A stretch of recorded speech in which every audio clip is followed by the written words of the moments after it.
हाम्रो first experiment चाहिँ stern गेर्लक experiment छ। यो स्टर्न गेर्लक एक्सपेरिमेन्ट चाहिँ ओटो स्टर्नले 1921मा उसले आइडिया पाएको थियो र वाल्टर गेर्लक र ओटो स्टर्नले 1922मा फ्र्याङ्कफर्टमा यो एक्सपेरिमेन्टलाई पर्फर्म गरेको थियो। उनीहरूले यो एक्सपेरिमेन्ट गरेर उनीहरूको एम के थियो भन्दा उनीहरूको एम चाहिँ to verify the space and spin quantization or verify the vector atom model. उनीहरूले स्पेस र स्पिन क्वान्टाइजेसन भेरिफाई गर्नु थियो र अर्को एम चाहिँ म्याग्नेटिक मोमेन्ट खोज्नु थियो, जुन एटम्सहरू डिफ्लेक्ट भएर फोटोग्राफिक प्लेटमा रेकर्ड भएको छ उनीहरूको म्याग्नेटिक मोमेन्ट खोज्नु चाहिँ उनीहरूको अर्को एम पनि थियो। उनीहरूले यो एक्सपेरिमेन्ट कसरी सेटअप गर्यो भन्दा चाहिँ उनीहरूले एउटा ओभन लिएको थियो। यो ओभनमा उनीहरूले यहाँ यो एक्सपेरिमेन्टको लागि उनीहरूले सिल्भर एटम युज गरेको थियो। सिल्भर किन युज गरेको भन्दा सिल्भरको एटोमिक नम्बर 47 हुन्छ र उसको आउटर मोस्ट सेलमा खालि एउटा इलेक्ट्रोन्स हुन्छ र सिल्भर 100% आयोनाइजेसन पनि हुन्छ, लो कस्ट पनि हुन्छ, अन्त यो सफ्ट मेटल पनि हो र यसको अरू एलिमेन्ट्सहरू भन्दा अलिक लो मेल्टिङ पोइन्ट पनि हुन्छ र त्यही भएर उनीहरूले यो एक्सपेरिमेन्टमा सिल्भरलाई युज गरेको छ।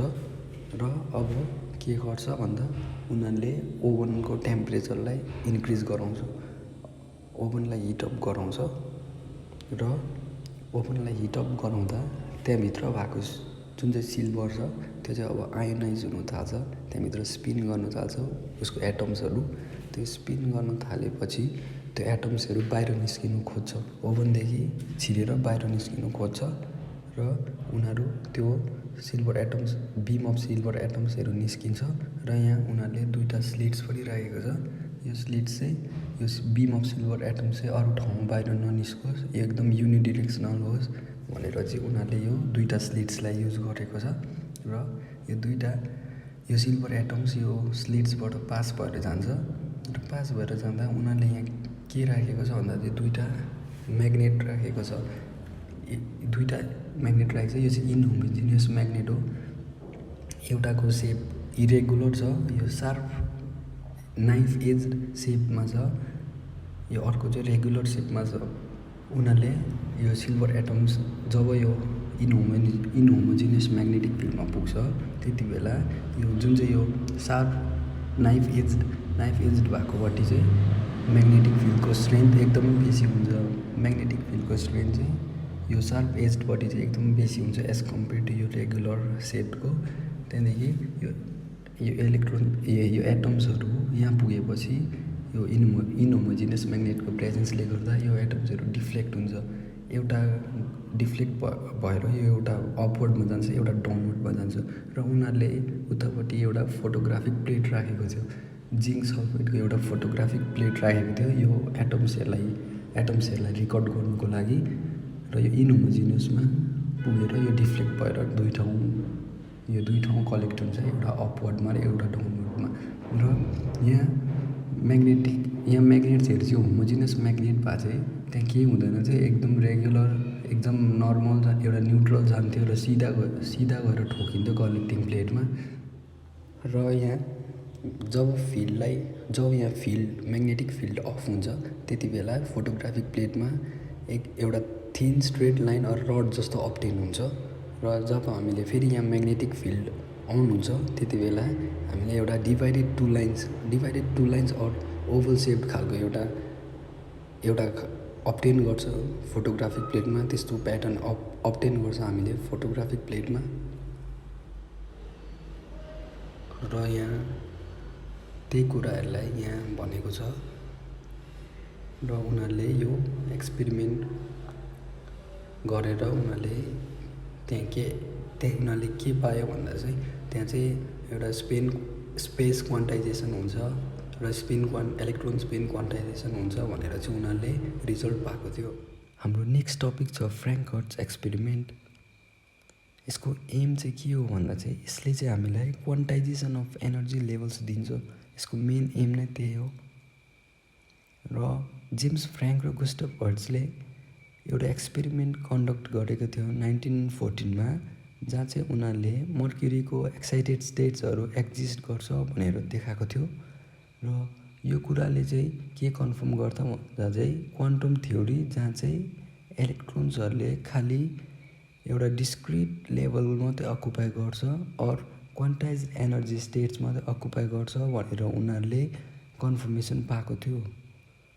यो एक्सपेरिमेन्टले चाहिँ बोर्स मोडल अफ एटमलाई पनि सपोर्ट गर्छ र यो एक्सपेरिमेन्टले गर्दा उनीहरूले 1925मा नोबेल प्राइज इन फिजिक्स पनि पाएको थियो।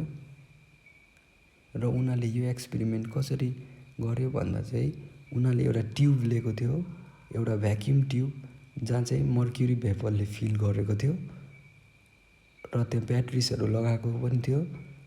अन्त तिनवटा इलेक्ट्रोड्सहरू लगाएर फिड गरेको थियो, एउटा क्याथोड, बिचमा मेस ग्रिड, अन्त कलेक्टिङ प्लेट और एनोड लगाएको थियो। यो मेस ग्रिड चाहिँ इलेक्ट्रोनलाई एक्सिलरेट गर्नुको लागि लगाएको थियो र त्यो सकेर उनीहरूले थर्मोआयोनिक एमिसनको हेल्पले गरेर ब्याट्रीबाट सप्लाई दिएर इलेक्ट्रोन्सहरूलाई यो हिटेड क्याथोडले एमिट गराएको थियो र यो इलेक्ट्रोन्सहरू मेस ग्रिडपट्टि मुभ गर्नु थाल्छ। यो मेस ग्रिड चाहिँ पोजिटिभ हुन्छ र यो इलेक्ट्रोन्सहरू आएर मेस ग्रिडमा बस्छ र यो कलेक्टिङ प्लेट और एनोड जुन छ त्यो चाहिँ लोवर पोटेन्सियलमा छ र यो चाहिँ नेगेटिभ हुन्छ एज कम्पेयर टु ग्रिड। र त्यही भएर जुन इलेक्ट्रोन्सकोमा सफिसियन्ट एनर्जी छ, यो ग्रिडमा भएको इलेक्ट्रोन्स जुनमा सफिसियन्ट एनर्जी छ त्यो मात्रै ग्रिडलाई पास गरेर कलेक्टिङ प्लेटसम्म पुग्नु सक्छ र एउटा सर्किट कम्प्लिट गर्छ र त्यहाँ फ्लो अफ करेन्ट हुन्छ। त्यो फ्लो अफ करेन्टलाई मेजर गर्नु त्यहाँ एउटा एमिटर पनि राखेको छ र जुन चाहिँ इलेक्ट्रोन्स जसकोमा चाहिँ सफिसियन्ट एनर्जी छैन त्यो चाहिँ स्लो हुन्छ र चाहिँ ग्रिडमै बस्छ। यसले चाहिँ के कन्फर्मेसन दिन्छ भन्दा चाहिँ डिस्क्रिट एनर्जी लेभल्सहरूको एक्जिस्टेन्स छ भनेर।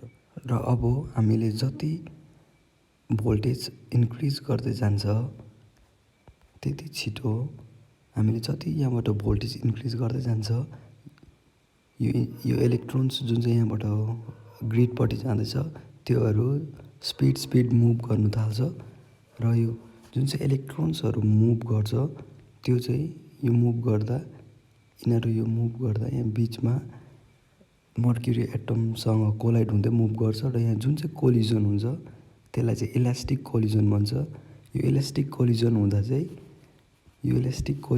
चाहिँ इलेक्ट्रोन्सहरूले उसको एनर्जी लुज गर्दैन र यहाँबाट कलेक्टिङ प्लेटसम्म जानु सक्छ। इलेक्ट्रोन्सहरू फेरि कलेक्टिङ प्लेटमा आइपुग्छ र कलेक्टिङ प्लेटमा आइपुग्दा फेरि उनीहरूले एउटा सर्किट कम्प्लिट गर्छ र त्यहाँ फेरि फ्लो अफ करेन्ट हुन थाल्छ र त्यहाँ मिटरमा फेरि हामीले रिडिङ लिनु सक्छ करेन्टको। त्यहाँदेखि त्यो रिडिङ लिएर फेरि के हुन्छ भन्दा हामीले जति भोल्टेज इन्क्रिज गर्दै जाँदैछ त्यति बेसी करेन्ट पनि इन्क्रिज भएकै छ। यहाँ जति हामीले भोल्टेज इन्क्रिज गर्दैछ करेन्ट पनि भोल्टेजसँगै इन्क्रिज हुँदैछ। तर हामीले यो भोल्टेज इन्क्रिज गर्छ तर यो भोल्टेज एउटा सर्टेन पोइन्टमा रिच गर्छ, एउटा सर्टेन भ्याल्युमा पुग्छ 4.9 इलेक्ट्रोन भोल्ट। त्यहाँ पुगेर चाहिँ इलेक्ट्रोन्स र मर्क्युरी एटमको बिचमा जुन चाहिँ इलास्टिक कोलिजन हुँदै थियो अहिलेसम्म त्यो चाहिँ अब इनइलास्टिक कोलिजन हुन्छ र त्यो इनइलास्टिक कोलिजन हुँदा चाहिँ इलेक्ट्रोन्सले उसको एनर्जी लुज गर्नु थाल्छ। र चाहिँ इलेक्ट्रोन्स लुज गर्नु थालेपछि चाहिँ के हुन्छ भन्दा चाहिँ उनीहरूले इलेक्ट्रोन्स लुज गर्नु थालेपछि चाहिँ करेन्ट एकदमै सार्पली ड्रप हुन थाल्छ। अब चाहिँ त्यो 4.9 इलेक्ट्रोन भोल्टदेखि चाहिँ एकदमै सार्पली ड्रप हुन थाल्छ करेन्ट उसको एनर्जी लुज गरेर र फेरि हामीले भोल्टेज बढाउँदै गएपछि फेरि इन्क्रिज हुन्छ फेरि एउटा सर्टेन पोइन्ट पुग्छ 9.8 इलेक्ट्रोनिक भोल्ट। त्यहाँ पुगेर फेरि ड्रप हुन्छ, त्यहाँदेखि फेरि बढ्छ, त्यहाँदेखि फेरि एउटा सर्टेन पोइन्ट पुग्छ फेरि घट्छ र यो प्रोसेस यसरी नै कन्टिन्यू हुन्छ। र यो हो करेन्ट र भोल्टेजको ग्राफ। र यहाँ जति बेसी हामीले भोल्टेज इन्क्रिज गर्दै जाँदैछ त्यति बेसी करेन्ट इन्क्रिज भएको देख्दैछ। र यहाँ यो 4.9मा पुगेर यो सार्पली ड्रप भएको छ र फेरि 4.9को मल्टिपलमा पुगेर यो 9.8मा पुगेर फेरि यो ड्रप भएको छ। फेरि त्यसरी नै त्यतिकै मल्टिपलमा यो पुगेर फेरि सार्पली ड्रप भएको हुन्छ। र यो यसरी नै यो 4.9 इलेक्ट्रोन भोल्टको इन्टरभलको ग्यापमा यो ड्रप भइबस्छ र यसरी नै यो बढ्दै ड्रप हुँदै गर्दै जान्छ र यो प्रोसेस यसरी नै रिपिट भइबस्छ।